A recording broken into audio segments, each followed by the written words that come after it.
name is Stephanie Wills, and this is my information about my program completion timeline. First, talking about work, education, and that timeline.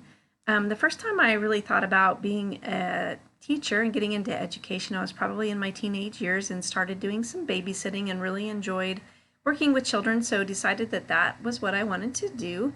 So then I went to college at the University of Southern Colorado in Pueblo, Colorado, and received my elementary education degree in 1995. In 1996, I took my first teaching job in Kit Carson, Colorado as a first grade teacher. The year after that, I actually was dating a guy that was living in Kansas, so I was trying to get closer to Kansas. So I moved from Kit Carson to Holly, Colorado, where I taught sixth grade for a year. And then the next year, in 1998, I moved to Kansas so that I could be next to the guy I was dating, so I could be close with him. Moved to Kansas and took my first job here in Garden City, Kansas, as a first grade teacher. And then in 1999, I began taking classes at the Fort Hays State University for English as a second language learner. In 2000, obviously I'd kind of gotten married a few years before that, so we had our first child, and I stayed home for a few years to raise my kids. In 2003, I took a job in Satana, Kansas as an at-risk preschool teacher and an ESL teacher. 2 years later, I moved in the same school from that position to kindergarten classroom position, and also began taking classes to complete my master's in early childhood special education. As part of our practicum, we had to go work with a birth to 3 organization, so I did my practicum with Russell Child Development Center in Garden City, and I really enjoyed my practicum and really enjoyed the age from birth to age 3, so they had a job opening, and I applied and got the job at Russell Child Development Center as an early childhood special education teacher and providing in-home services to families. 2017-2019, I started taking classes and finished classes to be a teacher of the visually impaired through the University of Nebraska, and I became the TSVI for our CDC, and I continue to do that. And then last year, I took on the position as our Early Intervention Program Director and started taking classes for building leadership. Extracurricular activities, as I was working in all of these different areas. In 1996, when I took my first teaching job in Kit Carson, I also coached high school volleyball. In 1997, when I taught in Holly, Colorado, I coached high school girls basketball. In 2005, when I was in Satana, I coached junior high girls basketball for 2 years.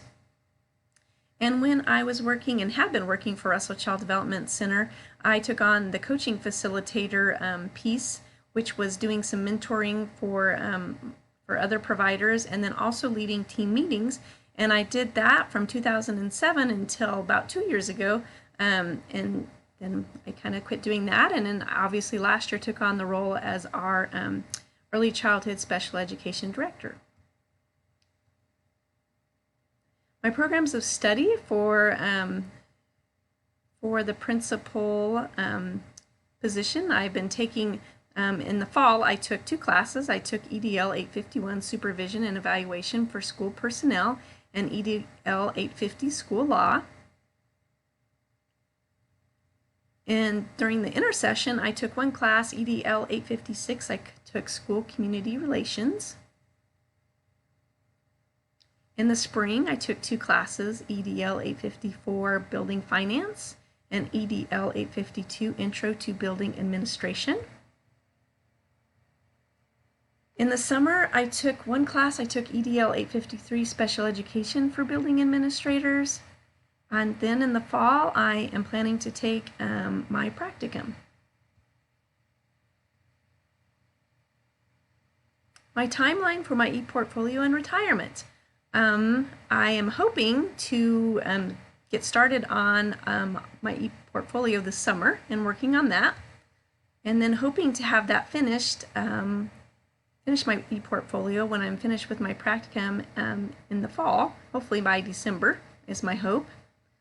In 2021, I took the Early Intervention Program Director position, which was why I started taking the classes to be a building administrator. And to be honest, I really have no desire at all to be a high school principal or an elementary principal, and really probably never would have started these classes if I didn't need them for the position I'm in right now. I do applaud those that do enjoy being principals and enjoy that position, but I don't know that it's really for me. But I do need it for the job I'm doing right now. And as I'm looking forward and into the future, I would really like to retire at the age of 60, which would be 2033. So thank you for listening to my timeline.